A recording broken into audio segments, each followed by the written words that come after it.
By late 1944, the Luftwaffe had fielded the world's first operational jet fighter, a machine that could outrun anything the Allies possessed. Yet in the frozen skies above Bavaria, twin-boomed fighters once dismissed as photographic curiosities began to write a different ending. The Lightning had evolved, and with it the mathematics of survival. November 2, 1944, above the Danube plain near Newberg, the contrails came first. Two white lines, ruler straight drawn across the winter sky at 32,000 feet. They appeared suddenly in the thin air above the Bavarian plain, catching the late afternoon sun like chalk on slate. Below them the world was muted, fields dusted with early snow, rivers frozen into gray ribbons, the distant airfield at Newberg barely visible through the haze. The temperature at altitude was 40 degrees below zero. The air was so thin it burned in the lungs. The Me-262 pilot didn't see them. He was focused on the runway threshold, on the delicate dance of bringing Germany's technological miracle home. His landing gear had just locked down with a hydraulic thump he felt through the control column. The twin Jumo engines were spooled back to idle, their whine dropping to a whisper. Final approach, flaps extended, airspeed bleeding off. The ritual was precise, choreographed, vulnerable. He had survived the mission. That was what mattered. The Lightning pilots had been waiting for 23 minutes. Captain Robert Millikan and his wingman, Lieutenant James Herring, had climbed to patrol altitude before dawn, their twin Allison engines drinking fuel at a rate that would have grounded them a year earlier. But the P-38J carried external tanks now, and the turbo superchargers kept pulling power where other fighters gasped. They had orbited in radio silence, watching the circuit pattern below, counting the enemy's rhythm. Takeoffs were chaotic. Landings were poetry, predictable, geometric, fatal. Millikan saw the jet first, a gray smudge against the brown earth. Wheels down, committed. He rolled inverted and pulled. The dive began at 500 miles per hour and accelerated. The nose dropped 30 degrees, then 40. The airframe shuddered. A year earlier, this would have been suicide. Compressibility would have locked the controls, sent the Lightning tumbling into the ground in an unrecoverable spin. But the J model had dive recovery flaps now, hydraulically actuated surfaces under the wing that bit into the airflow and kept the tail flying. Millikan deployed them at 600 feet per second. The airplane stayed honest. Herring followed 3 seconds behind, his propellers counter-rotating to cancel torque, his gun sight steady on empty air that would soon be filled. The Me-262 pilot felt it before he saw it. A change in the light, a shadow crossing his canopy. Instinct screamed. He glanced up. Two twin-boomed silhouettes were falling out of the sun like thrown knives. He shoved the throttles forward. The Jumo engines hesitated. Jet turbines hate sudden demands, then began to spool. Too slow. The landing gear was still down. The flaps were still extended. Airspeed was 140 knots. He needed 300 to even think about maneuvering. The mathematics were brutal and absolute. Millikan's finger closed on the trigger at 800 yards. The P-38's armament was simple, even elegant. One 20mm Hispano cannon, 4 50 caliber Browning machine guns, all 5 barrels clustered in the nose, firing dead ahead with no convergence, no guesswork. Where the gun sight touched, the bullets arrived. The recoil shook the airframe. Tracer rounds, armor-piercing incendiary, painted a line through the freezing air, glowing white-hot against the November gray. The first shells struck the Me-262's left engine nacelle. Aluminum skin peeled away like paper. The turbine disintegrated in a spray of compressor blades. Fuel ignited.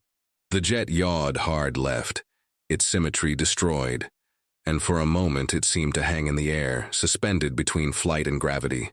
Then the right wing dipped, the nose dropped, and the machine that was supposed to own the future tumbled into a Bavarian field at 200 miles per hour. Millikan broke right, climbing. Herring broke left. The dive recovery flaps retracted. The turbo superchargers howled, forcing compressed air back into the Allisons, and the Lightnings clawed back to altitude as if the dive had never happened. Energy stored. Energy returned. On the ground, Black smoke boiled into the sky. The entire engagement had lasted 11 seconds. In the operations shack at Newberg, a Luftwaffe mechanic stood at the window, staring at the column of smoke. His hands were shaking. He had watched the approach, watched the dive, watched the kill. He had seen the twin-boomed shape resolve from a contrail into something real, something surgical. He had heard the older pilots joke about the American fork-tailed devil, the reconnaissance plane that was too big, too heavy, too clumsy for real air combat. No one was laughing now, because what had just happened wasn't a dogfight. It wasn't even a duel. It was an execution, delivered from altitude with the precision of a falling guillotine. The Lightning hadn't outturned the jet. It hadn't needed to. It had simply owned the vertical, owned the geometry, owned the clock. They had mocked the twin-boom silhouette.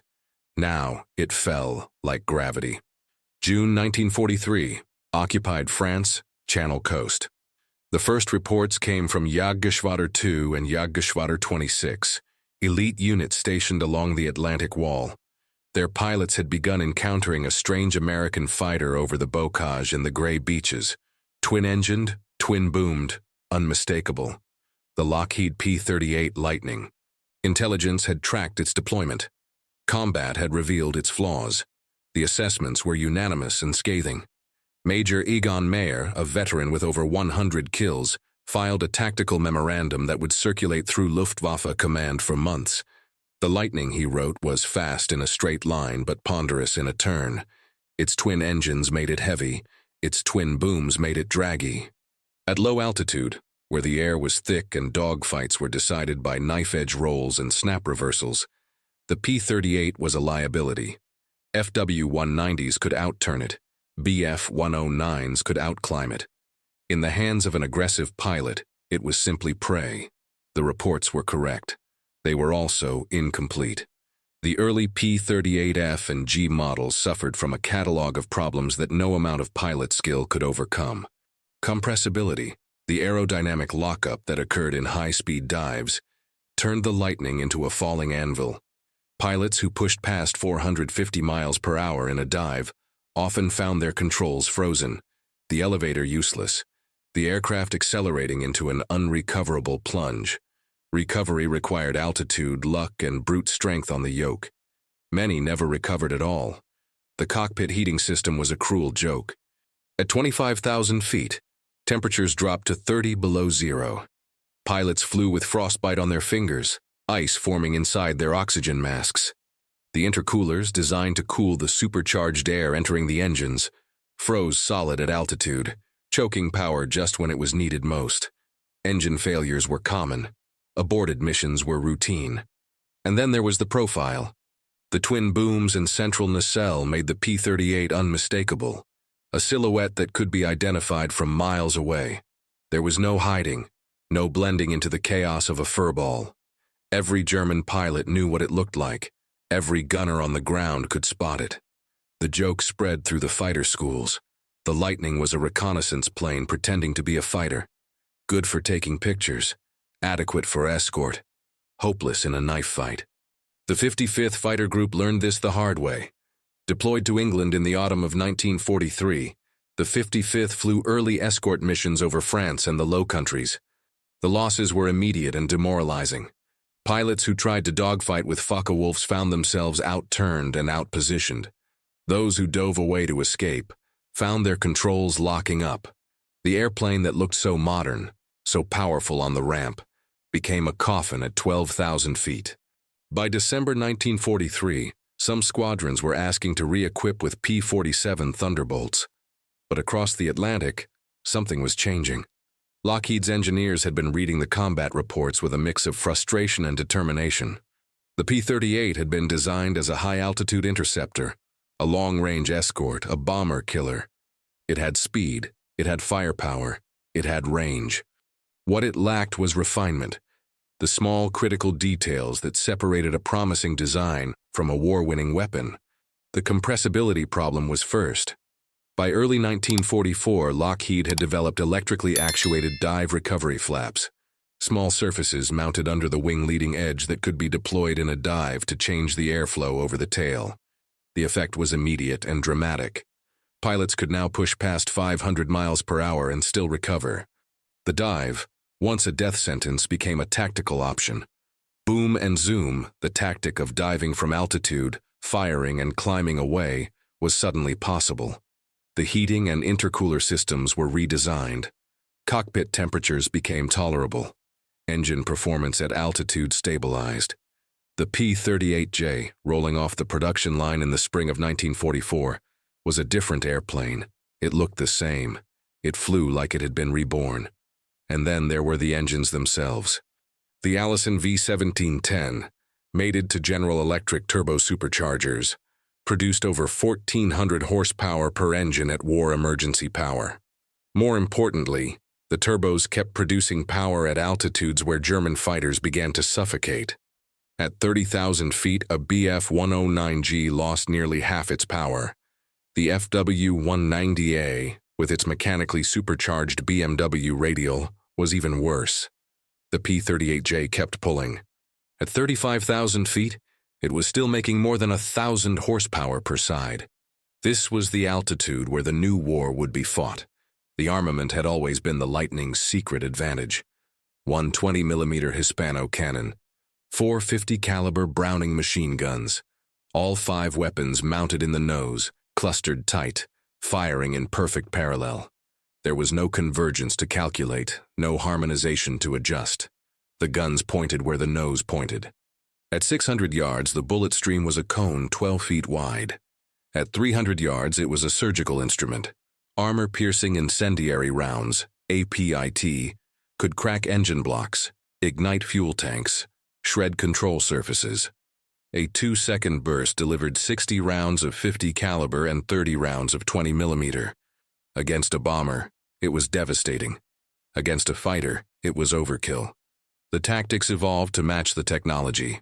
By the summer of 1944, the 55th Fighter Group and the 20th Fighter Group had abandoned the low-altitude escort missions that had cost them so dearly. Instead, they flew top cover, high patrols at 30 to 35,000 feet, positioned above the bomber stream, scanning for threats. The P-51 Mustangs could handle the dogfights down low. The Lightnings would own the sky above. The new doctrine was simple: never turn, never slow down. Use altitude as currency. Dive, fire, climb. Repeat. It was not glamorous. It was not the romantic vision of aerial combat that filled the training films. But it worked. The P-38's speed in the dive, its stability under G-load, its devastating nose armament, and its ability to climb back to altitude made it a predator in the vertical dimension. German pilots who tried to climb after a Lightning found themselves stalling out, losing energy, becoming targets themselves. The fork-tailed devil was learning to hunt. And then, in the autumn of 1944, the Luftwaffe introduced a machine that could outrun anything in the sky. The Messerschmitt Me 262 was a revolution. Twin jet engines, swept wings, a top speed of over 500 miles per hour in level flight. No piston engine fighter could catch it. No Allied aircraft could match it in acceleration or climb rate. The future had arrived, but the future needed runways. It needed predictable approach patterns. It needed pilots who had to slow down, lower their gear, and commit to a flight path they couldn't change. And high above the Bavarian airfields, at 32,000 feet, the Lightnings were waiting. October 1944, 8th Air Force Headquarters, High Wycombe, England. The intelligence briefing began with photographs. Reconnaissance F-5 Lightnings, unarmed, camera-equipped variants, had been overflying southern Germany for weeks, mapping the new airfields: Lechfeld, Newberg, Akmer, Hessepe. The images showed long concrete runways, dispersal pens, and something else: jet aircraft. Messerschmitt Me 262s, sleek and menacing, parked in revetments or taxiing toward takeoff. The Luftwaffe's wonder weapon was no longer experimental. It was operational. The Allied pilots who encountered them reported the same story. Nothing could catch a 262 in level flight. Pursuit was futile. But Major General William Kepner, commanding Waite Fighter Command, was studying a different set of numbers. Jet engines consumed fuel at terrifying rates. The Me-262 had an endurance of 60 to 90 minutes, depending on throttle setting and altitude. Every mission began and ended at a known location. Every landing required the pilot to slow to 140 knots, lower gear and flaps, and fly a predictable circuit pattern. For 30 seconds, maybe 40, the fastest fighter in the world became a target moving in a straight line at the speed of a training aircraft. The vulnerability wasn't tactical, it was mathematical. The question was whether anyone could exploit it. The P-38 squadrons received new orders in mid-October: fighter sweeps over Bavaria, high-altitude patrols, rules of engagement, engage enemy jets during takeoff and landing phases, avoid prolonged pursuit, use altitude and speed. The 55th Fighter Group and the 82nd Fighter Group in the Mediterranean were tasked with developing the doctrine: trial by fire, learn fast or die. The first attempts were clumsy. Pilots dove too early, alerting the German controllers. Others misjudged the closure rate and overshot. Some tried to loiter at low altitude near the airfields, where they were massacred by flak. The Me-262 pilots, once they were airborne and accelerating, simply disappeared into the distance. The Lightnings returned to base with ammunition expended and nothing to show for it. But the second week brought refinements. Captain Arthur Hayden of the 55th Fighter Group led a 4-ship flight over Lechfeld on October 19th. They climbed to 34,000 feet and orbited in a racetrack pattern, 15 miles from the airfield. Radio silence. No contrails at that altitude, just cold, thin air and patience. Below them, the circuit was invisible, but they had memorized the geometry from reconnaissance photos. Final approach ran northeast to southwest. Pilots would be focused on the threshold, on airspeed, on the delicate balance of a jet landing. Hayden waited 37 minutes. When the contrails appeared below, 2 chalk lines against the brown earth, he rolled inverted and dove.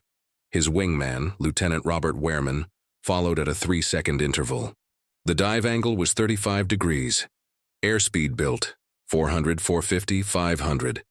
The dive recovery flaps were armed but not deployed. Not yet. The Lightning shuddered but held together. At 8,000 feet, Hayden could see the Me-262 clearly. Gear down, flaps extended, 1 mile from the runway. He fired at 700 yards. The nose armament roared.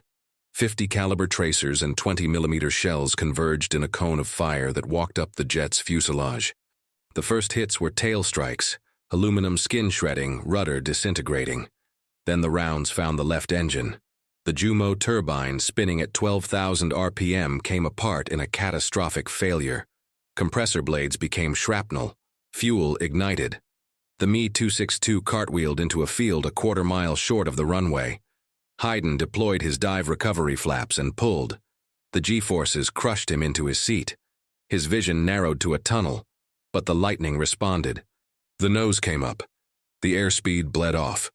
At 4,000 feet, he was climbing again, heading west, the turbo superchargers screaming as they forced air back into the engines. By the time German flak opened up, he was out of range. The report landed on Kepner's desk the next morning. 1 Me-262 destroyed. No losses. The doctrine crystallized. High patrol altitude, 30 to 35,000 feet. Position: offset from the airfield by 10 to 15 miles. Out of visual range but within diving distance. Formation: pairs, staggered by altitude. The lead element at 35,000, the trailer at 32,000. If the lead pair was detected and engaged, the trailer could dive unobserved. Radio discipline: absolute silence until after the attack. No chatter, no warnings. The attack profile was geometry and physics. Begin the dive when the target is on base leg or final approach. Angle: 30 to 45 degrees. Airspeed: 500 to 600 miles per hour. Deploy dive recovery flaps only during pullout. Fire at 600 to 800 yards. Close enough for accuracy, far enough to allow escape. Burst length 2 seconds, then climb. Do not linger, do not pursue. Altitude is life. Spend it, then earn it back. The P-38's counter-rotating propellers eliminated torque, keeping the airplane stable during high-speed dives. The turbo superchargers allowed full-power climbs back to altitude. even after the dive had burned energy. The centralized armament meant every round went where the nose pointed. No calculation, no guesswork. And the dive recovery flaps, those small hydraulic surfaces under the wings, turned compressibility from a death sentence into a non-issue. The Lightning had been designed for this fight. It just took 3 years to realize it. By November, the tactic had spread across all P-38 units in Europe. The 20th Fighter Group adopted it over Akmer and Hesepi. The 82nd Fighter Group in Italy used it over airfields near Munich. The 1st Fighter Group began flying dawn and dusk patrols, when Me-262s were most active. Every squadron kept a section at altitude, waiting, watching. The Germans noticed. Pilots began reporting twin-engine fighters at extreme altitude, orbiting silently, invisible until the dive began. Ground controllers issued warnings, but there was little they could do. The jets needed the runways. The circuits were fixed by geography and wind.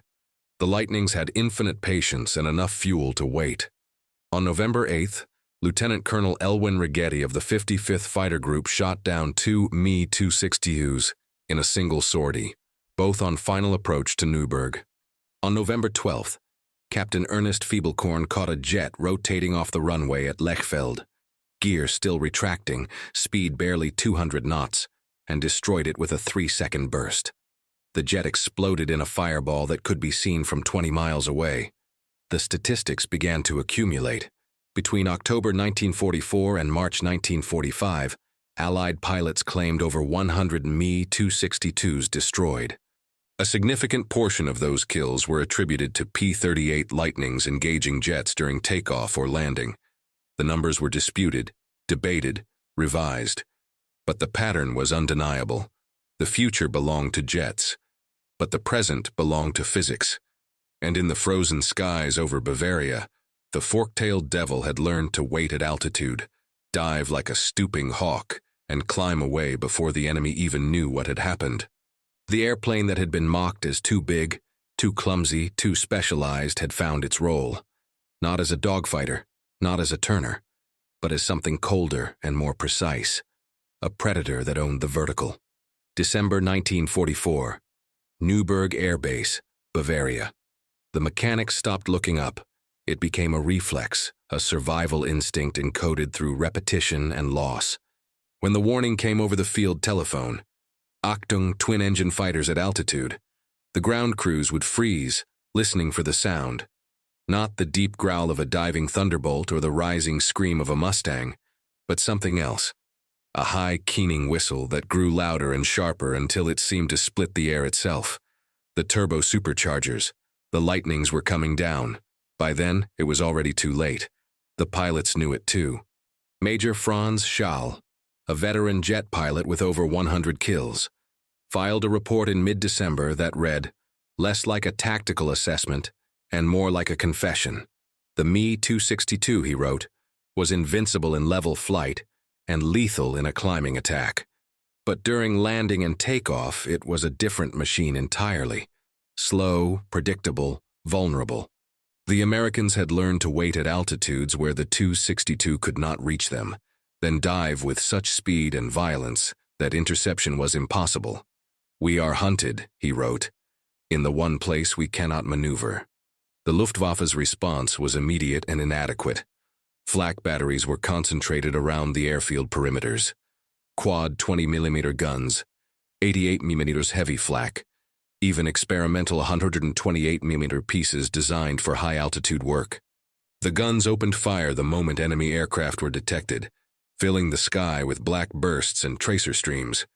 But the Lightnings dove through the flak at 600 miles per hour, fired, and climbed away before the gunners could track them. The flak killed more German pilots, forced into evasive maneuvers on final approach, than it did Americans. Fighter cover was attempted. BF-109s and FW-190s were tasked with patrolling the circuit, ready to pounce on any intruders. But the P-38s operated at altitudes the piston fighters couldn't sustain, and by the time the defenders climbed to intercept, the Lightnings were already diving or already gone. The energy advantage was absolute. The defenders were chasing ghosts. Meanwhile, Fuel shortages were strangling the Luftwaffe. By late 1944, the synthetic fuel plants that had sustained German aviation were being systematically destroyed by Allied bombing. What little aviation gasoline remained was rationed with brutal efficiency. Training was reduced to a handful of hours. Operational sorties were curtailed. Me-262 pilots, flying the most advanced fighter in the world, were limited to 30-minute patrols because there simply wasn't enough fuel for anything longer. This made them even more predictable. Every Me-262 sortie became a geometry problem with a known solution. Takeoff from Newberg at 0800 hours. Climb to intercept altitude. Engage bombers. Return to base by EU-830. The approach path was determined by wind and runway alignment. The circuit was fixed. The Lightning pilots, studying reconnaissance photos and listening to radio intercepts, could predict the German schedule with eerie accuracy. They began pre-positioning. On December 17th, a flight of 4 P-38Ls from the 55th Fighter Group climbed to 36,000 feet an hour before dawn. They orbited silently over the Danube plain, engines throttled back, waiting. At 08:15, contrails appeared below, 2 Me-262s returning from a bomber interception, low on fuel, committed to landing. The Lightnings dove in pairs, one element attacking from the north, the other from the south. Both jets were destroyed within 15 seconds of each other, one exploding on impact, the other cartwheeling across a frozen field. The psychological effect was devastating. Jet pilots began hesitating before landing, scanning the sky above them, looking for the twin-boom silhouette. Some requested diversions to alternate fields. Others burned precious fuel in high-speed approaches, trying to spend as little time as possible in the circuit. But fear consumed fuel, and fuel was already scarce. The mathematics were merciless. Across the Atlantic, intelligence officers compiled the data. From October through December 1944, P-38 units in the European and Mediterranean theaters reported 73 encounters with Me-262s. Of those, 41 resulted in confirmed kills or probable kills. The majority occurred during takeoff or landing phases. The exchange rate was lopsided. For every Lightning lost to a jet in air combat, 3 jets were destroyed on approach or departure. The numbers told a story that doctrine could not. The Me-262 was faster, more modern, technologically superior in nearly every measurable way. But speed meant nothing if you couldn't choose when to use it. Modernity meant nothing if your logistics were collapsing. Superiority meant nothing if the enemy controlled the altitude and the clock. The Lightning pilots weren't winning through better technology, they were winning through better geometry. Meanwhile, the P-38's versatility revealed itself in other theaters. In the Mediterranean, the 82nd Fighter Group used Lightnings as fighter bombers, carrying 2,000 pounds of ordnance under the wings and still maintaining enough performance to dogfight on the way home. The Droop Snoot variant, a P-38 with a glazed bombardier nose, led formations of standard fighters in precision bombing runs, using the tight formation and centralized gun sight to drop with accuracy that rivaled heavy bombers. The F-5 reconnaissance variant, unarmed and camera-laden, mapped German positions from altitudes where interception was nearly impossible. These were the aircraft that had drawn the early mockery, photographic planes, not fighters, but they provided the targeting data that made everything else possible. They identified the airfields. They tracked the circuit patterns. They gave the hunter-killer flights the information they needed to be waiting in exactly the right place at exactly the right time. The fork-tailed devil had become a system. By January 1945, the Luftwaffe began withdrawing Me-262 units from forward bases, consolidating them at fields deeper inside Germany, farther from the front lines. The official reason was operational reorganization. The real reason was survival. Every day the jets remained at Newberg or Lechfeld or Akmar. They bled aircraft to the twin-boomed Predators circling overhead. The withdrawal was admission without words. And still the Lightnings climbed, every morning, to 35,000 feet. They orbited in silence, contrails streaming behind them like chalk lines on a blackboard, waiting for the moment when physics and geometry and human error would converge, waiting for the Me-262 to slow down, to lower its gear, to commit to a path it couldn't change, waiting to fall. On January 14, 1945, Lieutenant Robert Wehrman of the 55th Fighter Group scored his 5th confirmed Me-262 kill, all 5 during landing or takeoff phases. When he returned to base, the ground crew painted a small jet silhouette on his Lightning's nose, below 4 previous kills. They didn't paint them in the traditional manner, lined up proudly in a row. They painted them inverted, falling. Part Phi, the lesson. March 1945, debriefing room, RAF Wormingford, England. The intelligence officers spread the reconnaissance photos across the table like a hand of cards. Lechfeld, Newberg, Akmer. The runways were cratered. The dispersal pens were empty. The Me-262s that remained were parked in forests, hidden under camouflage netting, scattered across farm roads too short for safe operations. The jet program hadn't been defeated in the air. It had been strangled on the ground.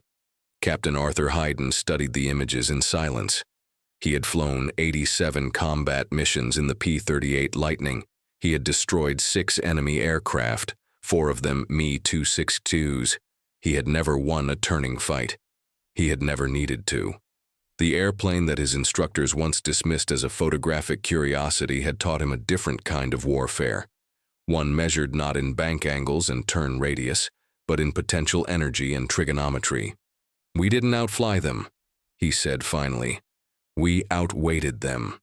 It was the most honest assessment of the air war that anyone had offered. The P-38 Lightning's victory over the Me-262 was not a triumph of technology over technology. It was a triumph of adaptation over assumption.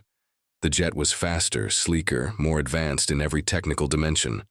But it was also shackled to a logistics network that was crumbling, dependent on runways that could be mapped and predicted, and flown by pilots who had to land eventually. The Lightning had evolved to exploit those constraints. The dive recovery flaps, introduced in the J model, were a footnote in engineering journals. But they changed the equation. They turned compressibility from a design flaw into a non-issue, allowing the Lightning to dive at speeds that would tear other fighters apart. A P-38 could enter a dive at 35,000 feet and exit at 5,000 without losing control. That vertical flexibility became a weapon in itself. The turbo superchargers were even more critical. At 30,000 feet, where the air pressure was 1/3 of sea level, most piston engines suffocated. The BMW radials in the FW-190 lost nearly 60% of their power.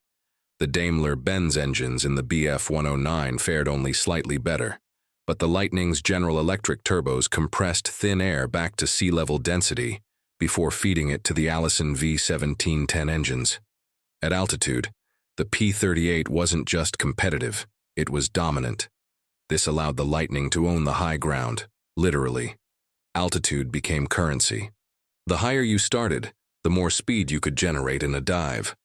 The more speed you generated, the less time the enemy had to react. And after the attack, the turbos allowed a full-power climb back to altitude, reclaiming the energy that had been spent. Other fighters dove and stayed low, bleeding energy with every maneuver. The Lightning dove and climbed, a cycle that could be repeated as long as fuel and ammunition lasted. The armament was surgical. 1 20mm cannon, 4 50 caliber machine guns, mounted in the nose, firing in parallel. No convergence point, no harmonization issues. The bullets went exactly where the gun sight pointed, from point-blank range to 1,000 yards. Pilots called it the hose, a stream of fire that could be walked onto a target with precision that wing-mounted guns could never achieve. Against a bomber, it was devastating. Against a jet on final approach, it was overkill. But the real weapon was doctrine. The early P-38 pilots had tried to fight like everyone else. Turning, dogfighting, chasing. They lost. The aircraft wasn't built for that kind of war. It was too heavy, too big, too honest in its aerodynamics. But when the pilot stopped trying to turn with the enemy and started using altitude as a weapon, everything changed. Boom and zoom became scripture. Climb high, wait, Dive fast, fire short, climb away, never turn, never slow down. Never give the enemy a chance to dictate the terms. The Lightning didn't win fights. It ended them before they began. This was not the romantic vision of aerial combat that filled the newsreels. There were no graceful barrel rolls, no knife-edge duels at sunset. The P-38's kills were mechanical, almost industrial. Dive, fire, climb, repeat. It was efficient. It was effective. It was utterly without mercy. The Germans had mocked the twin-boom silhouette. They called it a reconnaissance plane pretending to be a fighter. They joked that it was too big for dogfights, too clumsy for real combat. The early reports from France seemed to confirm those biases. The Lightning was vulnerable at low altitude. It couldn't turn with a 109. It suffered from compressibility and engine problems. All of that was true in 1943. By 1945, it was ancient history. The Lightning that hunted me, 262s over Bavaria, was a different machine. Not in appearance, but in capability. The flaws had been identified, studied, and corrected. The tactics had been refined through blood and mathematics. The pilots had learned to stop fighting the airplane's nature and start exploiting it. And the Me-262, for all its speed and modernity, had never escaped its fundamental vulnerability. It needed a runway. That was the lesson, brutal and absolute. Technology alone does not win wars. The Me-262 was a masterpiece of engineering, a glimpse into the future of aviation. But it was deployed into a collapsing logistics system, flown by pilots with inadequate fuel and training, and forced to operate from fixed locations that could be predicted and exploited. The Lightning, by contrast, was a mature weapon integrated into a functional system. Reliable supply lines, well-trained pilots, robust maintenance, and above all, tactical flexibility. The jet owned the future. The Lightning owned the approach path. In the final accounting, physics mattered more than prophecy.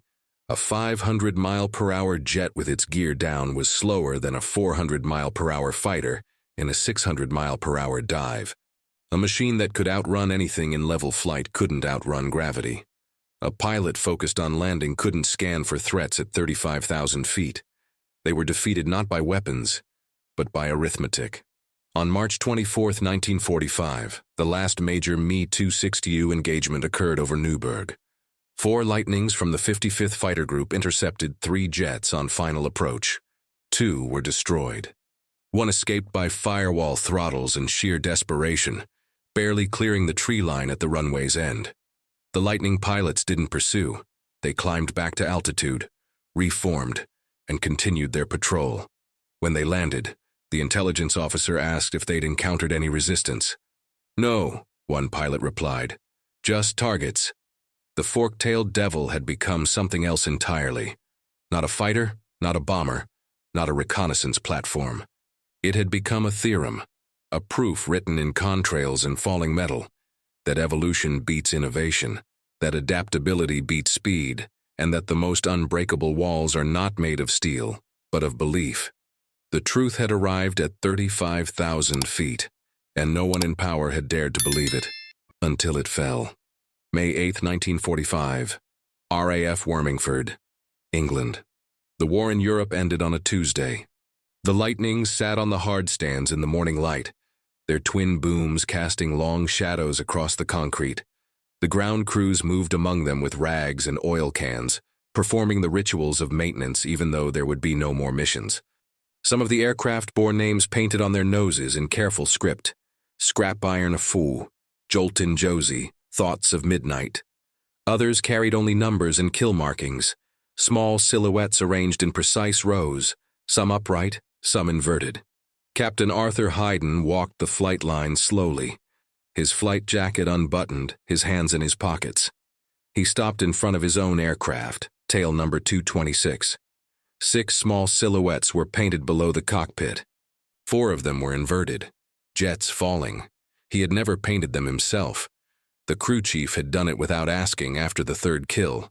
It had seemed appropriate then. It still did. The Lightning looked the same as it had in 1943, twin booms, central nacelle, tricycle landing gear. But Hayden knew better. The airplane had been transformed not through redesign but through refinement. The flaps under the wings, the revised intercoolers, the upgraded engines. The accumulated wisdom of 100 combat sorties distilled into hydraulic valves and sheet metal. It had stopped being a fighter and become something else. A tool, a theorem, a proof. He reached up and touched the aluminum skin, still cold from the dawn air. Across the airfield, in a hangar stacked with crates and paperwork, intelligence officers were compiling the final statistics. The numbers would be debated for years, revised and cross-referenced, and argued over in journals and memoirs. But the outline was already clear.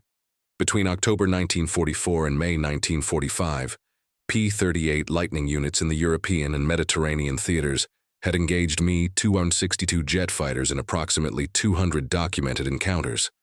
Of those, 78 resulted in confirmed kills. The majority, over 60%, occurred during takeoff or landing phases. The tactic of high-altitude patrol and vertical attack had proven devastatingly effective. The exchange rate told the rest of the story. For every Lightning lost to a jet in air-to-air combat, more than 4 jets were destroyed. But the numbers didn't capture the psychological dimension. The Me-262 pilots had gone to war believing they were flying an invincible weapon, a machine that represented the pinnacle of human engineering. They had been told that nothing could catch them, that the future belonged to jets, that the Allies were fighting yesterday's war with yesterday's tools. And then the fork-tailed devils began to wait. The Luftwaffe's tactical reports from the final months of the war revealed a force that had been systematically demoralized. Pilots hesitated before landing. Ground crews flinched at contrails. Controllers issued warnings that nobody could act on. The jets were still faster. They were still technologically superior, but they had lost the one thing that speed and technology couldn't restore: confidence. The Lightning had done that, not through dogfighting, not through turning, but through patient, methodical exploitation of a vulnerability that no amount of engineering could eliminate.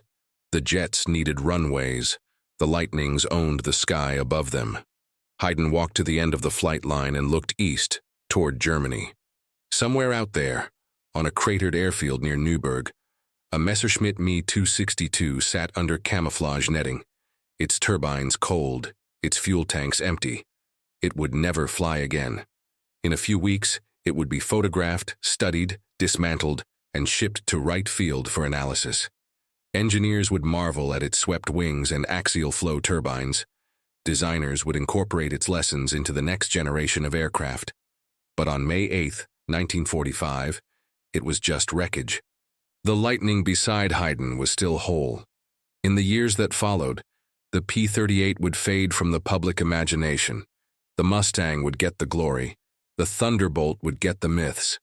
The Lightning would be remembered, if at all, as a niche aircraft. Good for reconnaissance, adequate for escort, interesting for its twin-boom configuration. The history books would focus on range and firepower, on the tangible metrics that could be charted and compared. They would miss the real story. The Lightning had won by refusing to fight on the enemy's terms. It had turned its supposed weaknesses, size, weight, specialized design, into strengths by changing the nature of the engagement. It had transformed altitude from a battlefield into a bank account, spending and earning energy in a cycle that other fighters couldn't sustain. It had made patience a weapon and geometry a doctrine. It had proven that adaptation beats innovation, that evolution beats revolution, that the most dangerous opponent is not the one with the newest technology, but the one who has learned to use what they have with absolute precision. The sun climbed higher. The shadows shortened. Haydn turned and walked back toward the operations shack, where the final reports were being filed, and the squadron was preparing to stand down. Behind him, the Lightning sat silent on the hard stand, its propellers still, its guns empty, its mission complete. 2 contrails crossed the winter sun like a tuning fork for gravity. When the Lightning sang, jets on final became targets. And when the war ended, the fork-tailed devil simply folded its wings and waited for history to catch up with what the pilots had always known, that the future doesn't belong to the fastest machine, but to the one that understands the mathematics of survival. The sky remembers everything. The lightning remembered how to fall.